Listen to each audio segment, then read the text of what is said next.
Olá, amigos, bem-vindos a mais uma edição do programa Assunto Cidade. O programa que é com você a cada edição debate sempre da forma mais propositiva possível alguns dos principais assuntos de Guarujá, também de Vicente Carvalho.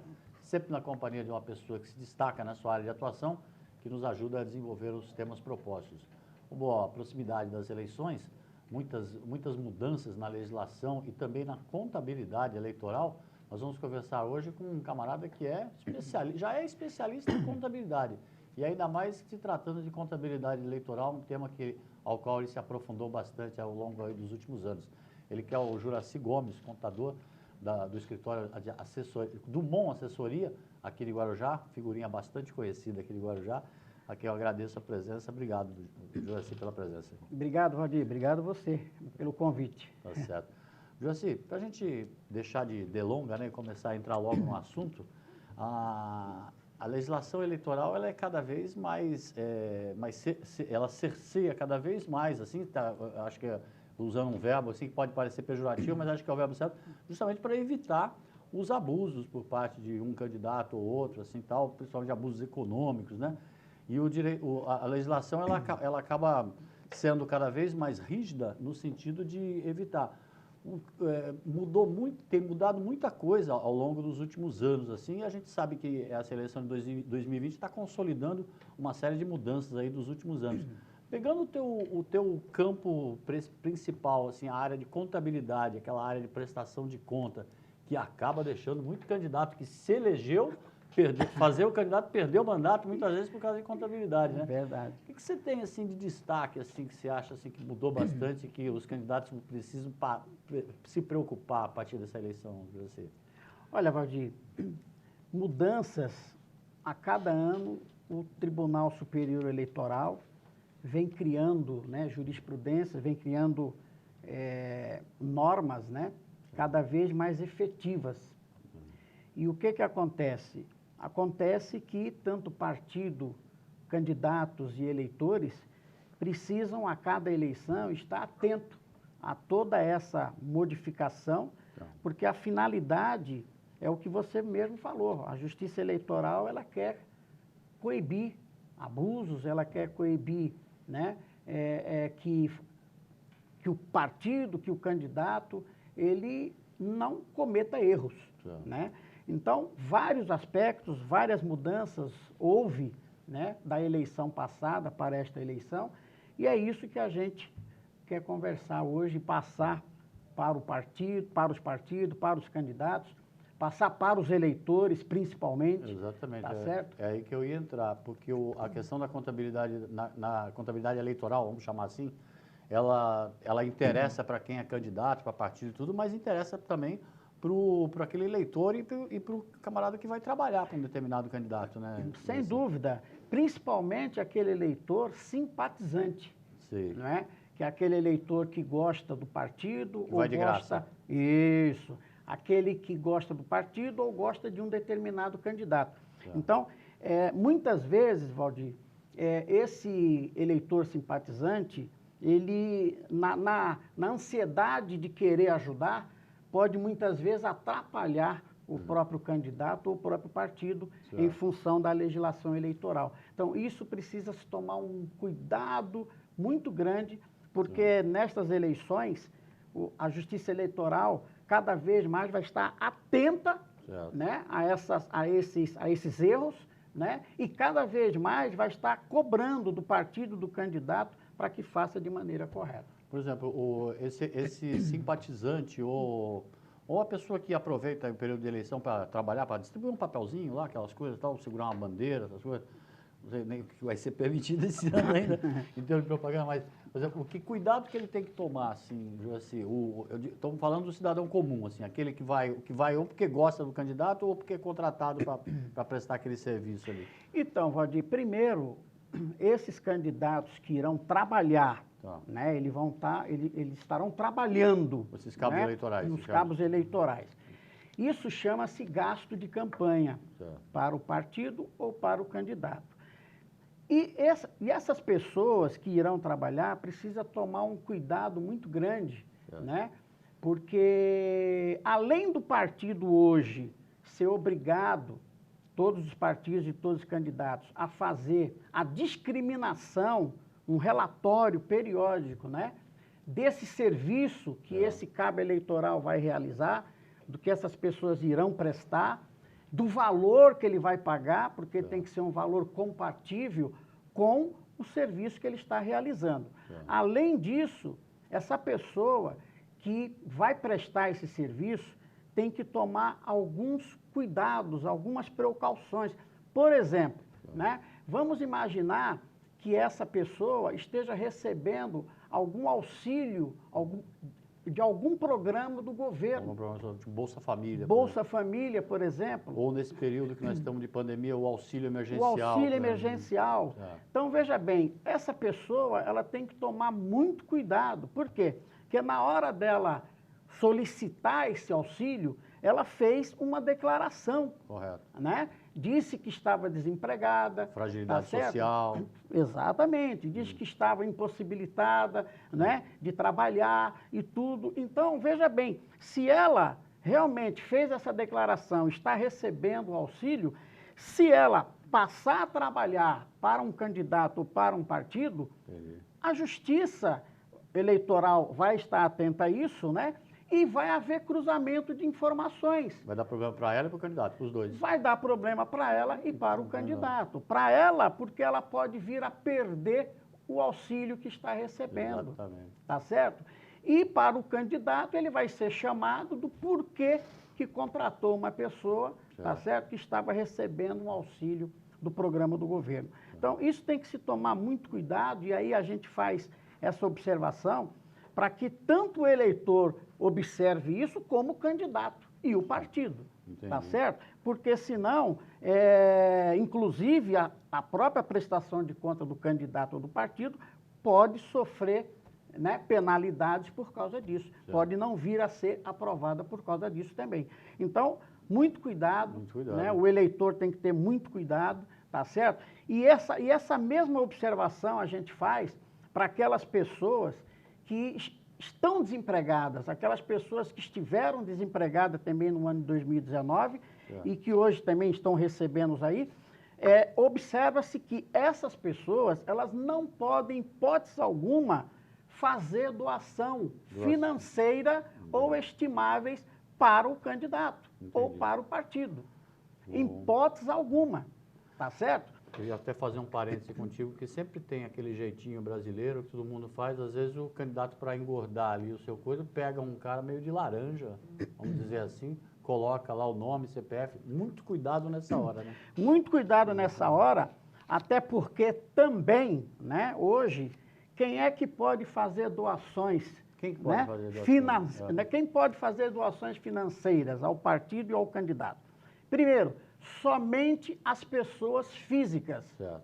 Pessoas jurídicas estão vedadas. Certo. Não há possibilidade de pessoas jurídicas doar mais para partido ou para candidato.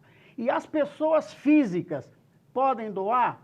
Podem, contanto que ela só pode doar 10% dos rendimentos brutos que ela teve no ano de 2019. Certo. Tá certo? Isso quer dizer que ela tem que comprovar o quanto recebeu. Vou dar um exemplo. Se ela recebeu, né, acima de 28.500, ela estava obrigada a apresentar a declaração do imposto de renda de 2019, tá certo? Ela só pode declarar, ela só pode doar 10% do que ela recebeu. Então, vou dar um exemplo simples. Se ela recebeu R$50 mil no ano de 2019, ela pode doar R$5.000, tão somente. É do bruto. É do bruto, tá certo? Aí, você pode me perguntar, e as pessoas que ganharam menos que 28.500 e que estavam isento de apresentar a declaração de imposto de renda, podem doar? Podem, contanto que seja 10% daquele rendimento comprovado. Aquele rendimento que ele teve, vamos imaginar que ele teve R$20.000 de rendimento, ele estava desobrigado de apresentar a declaração do imposto de renda, Então. mas tem que obedecer o limite de 10%. Ele tem que guardar os seus comprovantes de uma Exato. maneira que, se um dia vier a ser instigado a provar, ele Ele é provar que- obrigado a apresentar o apresentar. comprovante que ele recebeu Entendi. aquele valor. No ato da doação já. Isso. Então, se ele recebeu no ano de 2019 R$20 mil e não apresentou o imposto de renda porque ele estava desobrigado, quanto é que ele pode doar? Somente R$2 mil, Certo. que é os 10%, tá certo? Tem que tomar- Esse é o ponto. Aí, outra questão da pessoa física, né? Aquela pessoa que não teve rendimento, não tem rendimento, estava desempregado, pode doar? Não. De jeito nenhum. De jeito nenhum. Então, observa-se que essas pessoas físicas, tanto as que irão trabalhar para o candidato, para o partido, como também que queiram doar, aí já entra aquele caso do eleitor simpatizante, né? Que gosta que quer doar para o partido, quer doar para o candidato. Inclusive, essa pergunta que você fez, né? De maneira, o candidato, de repente, vai lá, dá o dinheiro para ele depositar, aquela coisa toda. Para burlar a legislação, muitas vezes. Não façam isso se não tiver como comprovar. Não façam isso de jeito nenhum. Por quê? Porque não basta ir lá e transferir o dinheiro para a conta do candidato ou do partido, né? Você tem que comprovar que você tem aquele rendimento para poder, no caso, doar. Então, essas são as observações com relação à doação de pessoa física e com relação aos serviços dessas pessoas na campanha eleitoral. Tá certo? Isso tem que se tomar muito cuidado. Muito cuidado e muito importante o seu esclarecimento, porque eleição, muitas vezes, já ao longo dos últimos anos, né, foi visto assim como um jeito, né, até uma forma da pessoa defender um dinheirinho ali, que nada mais justo que a pessoa tenha. Mas é preciso observar esses cuidados aí, principalmente por causa desse fechamento desse cerco, né, que a Justiça Eleitoral vem fazendo, principalmente com as contas. Joaci, o candidato pode, você falou, lembrou muito bem que hoje em dia está proibido doação de empresa, né? Isso. Ele pode receber. Ele pode doar para ele próprio? Qual é a situação Pode. que ele... O candidato, ele também tem limite, né? Não é porque ele é candidato, ele pode gastar o que ele quiser, né? O candidato, seja prefeito ou seja vereador, ele só pode gastar 10% do limite de gastos determinado pela Justiça Eleitoral para a sua cidade. Certo. Então, vou dar um exemplo. Na eleição passada, os vereadores só podiam gastar R$141 mil. Guarujá.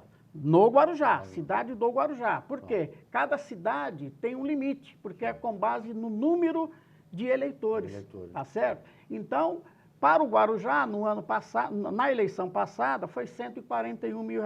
Quanto é que o candidato pôde doar para si próprio, ou seja, para a sua própria campanha? Né? R$14 mil. 14 mil.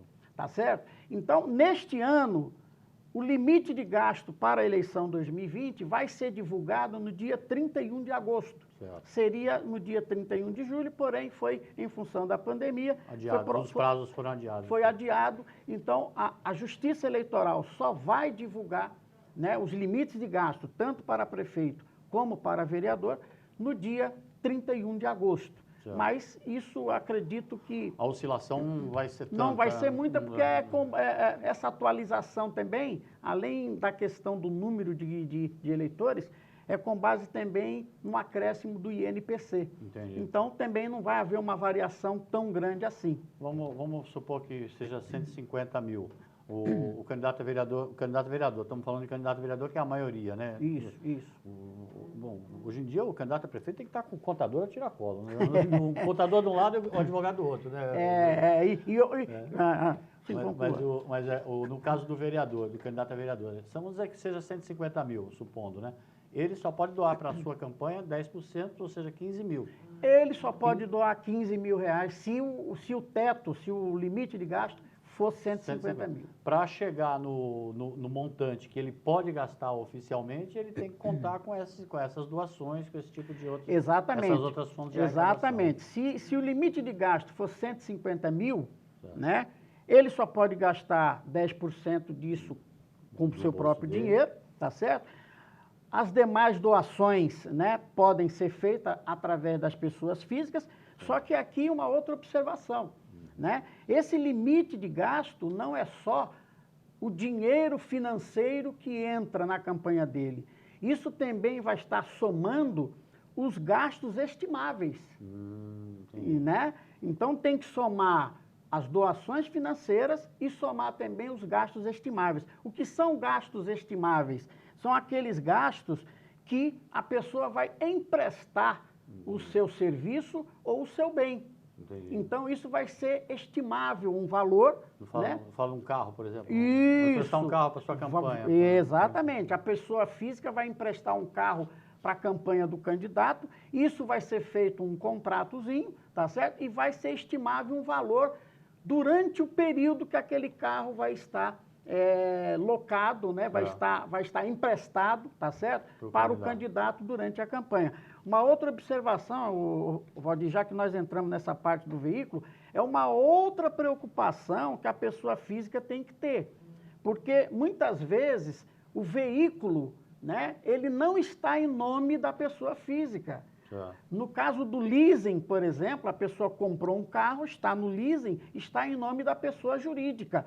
Não pode fazer esse empréstimo. Entendi. O empréstimo desse veículo ou de qualquer outro bem, obrigatoriamente tem que estar em nome da pessoa física e com um documento devidamente, tá certo? E ele tem que provar a propriedade daquele bem. No caso do leasing, vai cair naquela regra anterior de que pessoa jurídica não pode doar nada. Exatamente. Por quê? Porque se o documento do veículo está em nome de pessoa jurídica, que é o caso do leasing, né? Está em nome da financeira, está em nome do banco, então quem é que está doando? É a pessoa jurídica. Então não pode. Então, mais uma observação que a pessoa física, que o eleitor precisa tomar. O Joaci, esse ano também foi implantada uma coisa, não sei se chega a ser novidade, mas que não existia como regra jurídica e contábil nas eleições anteriores, que é a vaquinha eleitoral. Como é que funciona essa vaquinha eleitoral?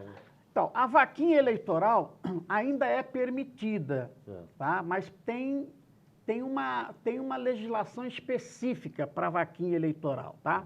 A vaquinha eleitoral, existe a situação de antes da campanha e durante a campanha, né?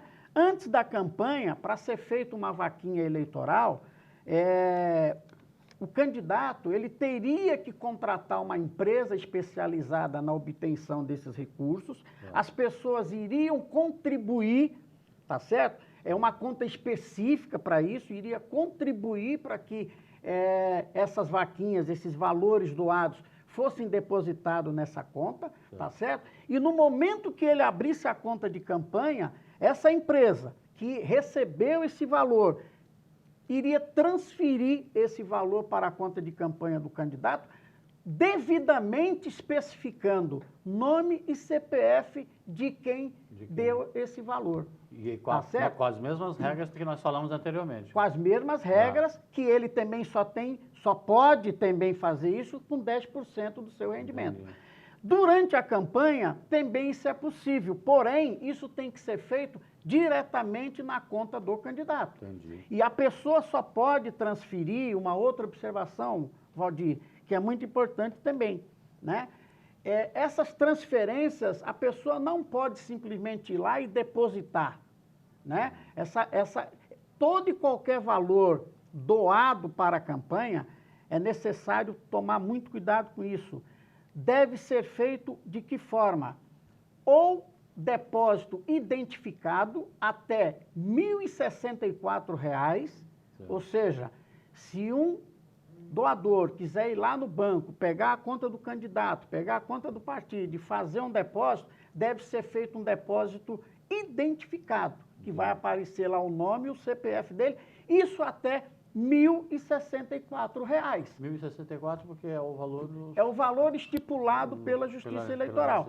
Agora, se for um valor superior, só é possível doar através de cheque nominal cruzado, né? Ou transferência eletrônica bancária, seja TED, seja DOC, porque tudo isso vai estar nominal, tudo isso vai estar com o CPF da pessoa. Entendi. Então, mais uma observação que o eleitor tem que ter, tá Exatamente. certo? Não pode simplesmente ir lá e fazer um depósito qualquer.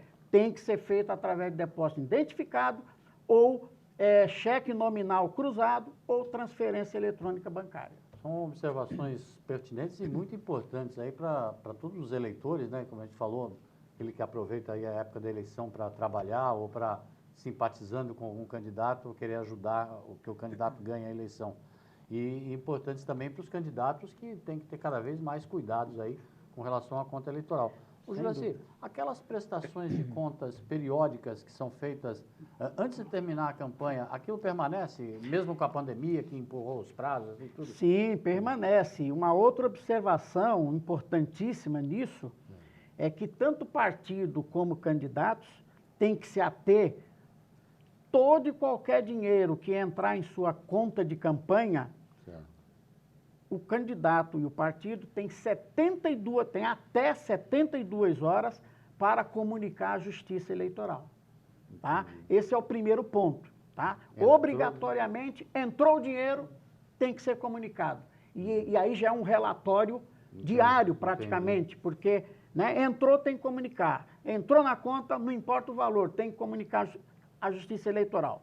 A prestação de conta parcial, ela permanece, tá certo? A prestação de conta parcial, ela tem que ser realizada até o dia 25 de outubro, tá certo? Todos os candidatos, todos os partidos precisam fazer a sua prestação de conta parcial, mandar os relatórios, mandar tudo que aconteceu até o dia 25 de outubro, deve ser enviado através da Justiça Eleitoral, e aí quem envia, evidentemente, é o contador, né, que está tomando conta. A prestação de conta final vai até dia 15 de dezembro, mesmo sendo primeiro turno e segundo turno. Ou seja, se tivermos segundo turno, também vai ser... O prazo é o mesmo. O caso é o mesmo, o vencimento é o mesmo, vai até dia 15 de outubro, tá certo? E uma outra coisa importantíssima, já aproveitando isso, né, já que nós estamos falando de gasto, né, o prefeito que gastar,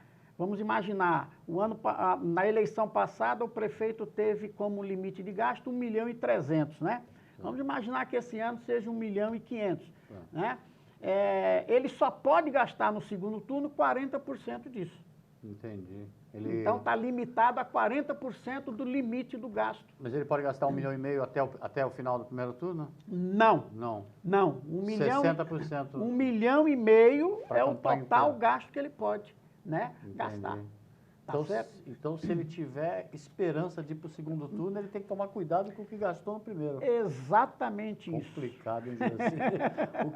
o cara não sabe se torce para ter dinheiro ou para não ter, né? Exatamente isso, Valdir. Né?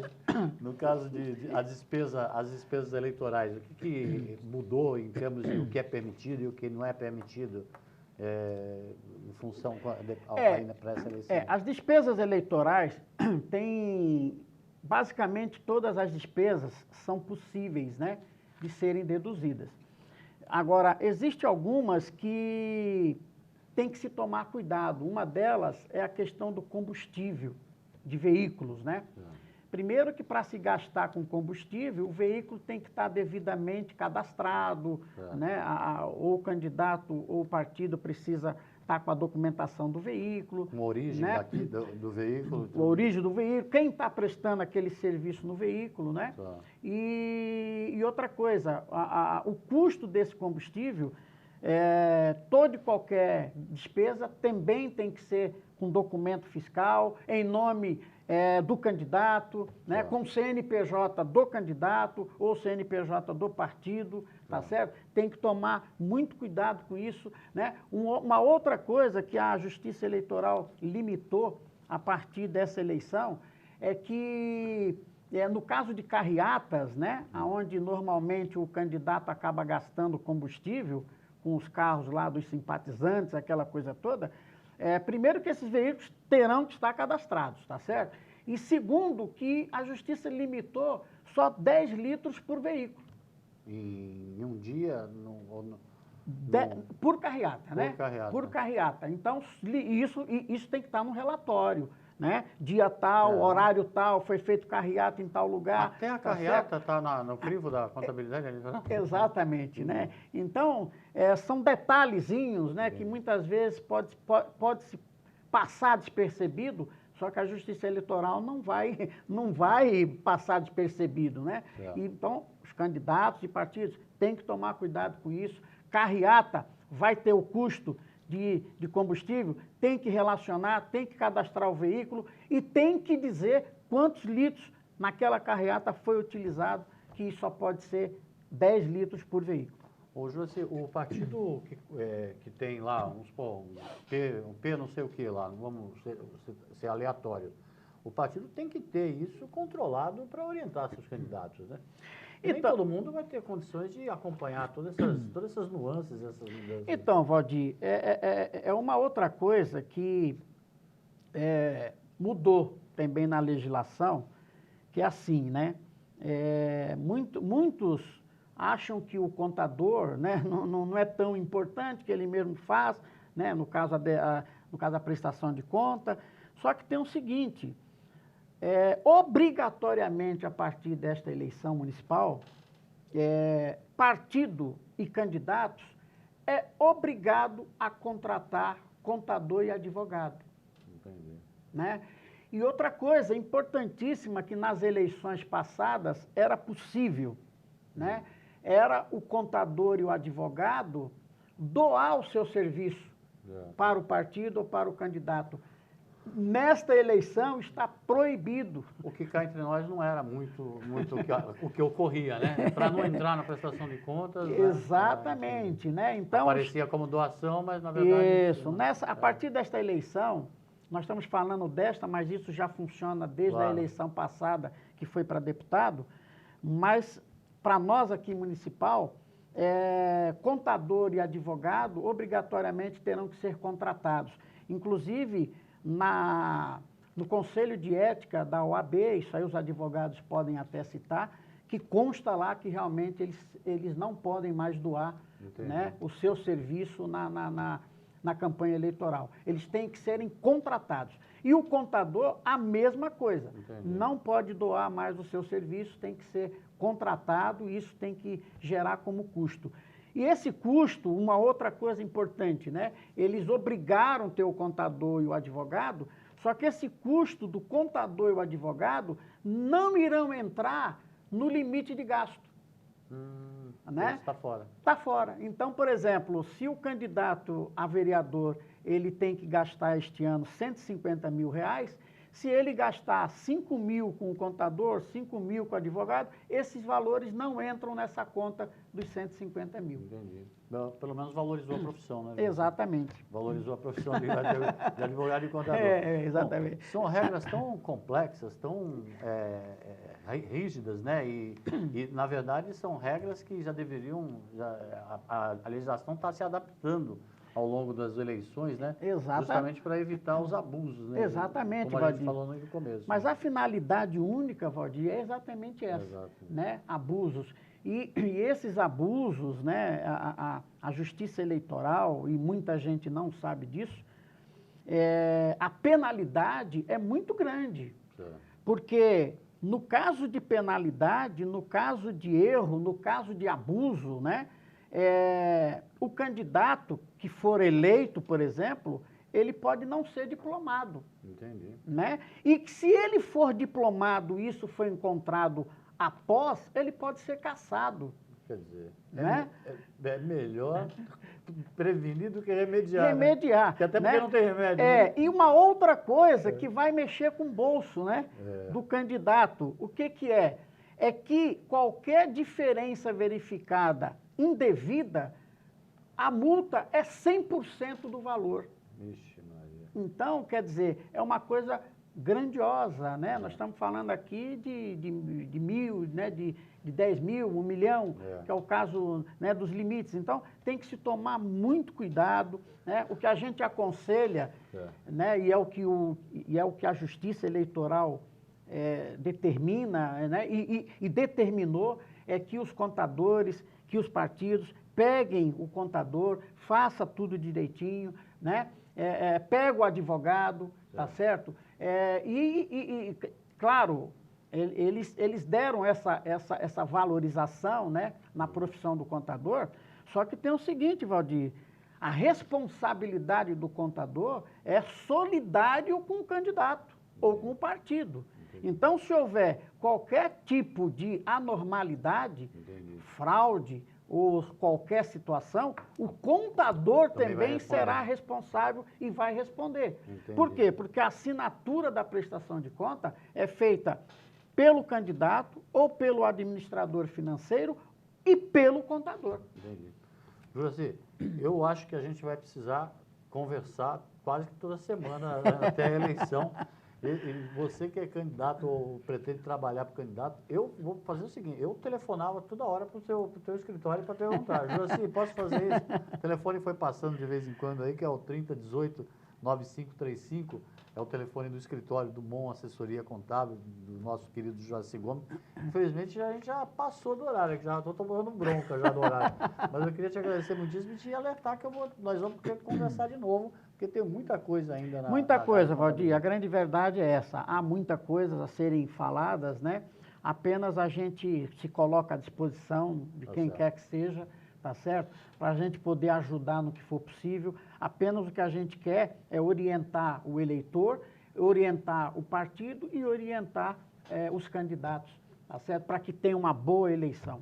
Obrigado por essa primeira entrevista, mas eu te prometo que vai ter mais, te garanto que vai ter mais. Será um prazer estar com vocês aqui, tá bom? Obrigado, Juraci. Obrigado. Obrigado a você também pela audiência. Presta atenção nas dicas do Juraci. A gente volta amanhã com um novo Assunto de Cidade. Até logo a todos.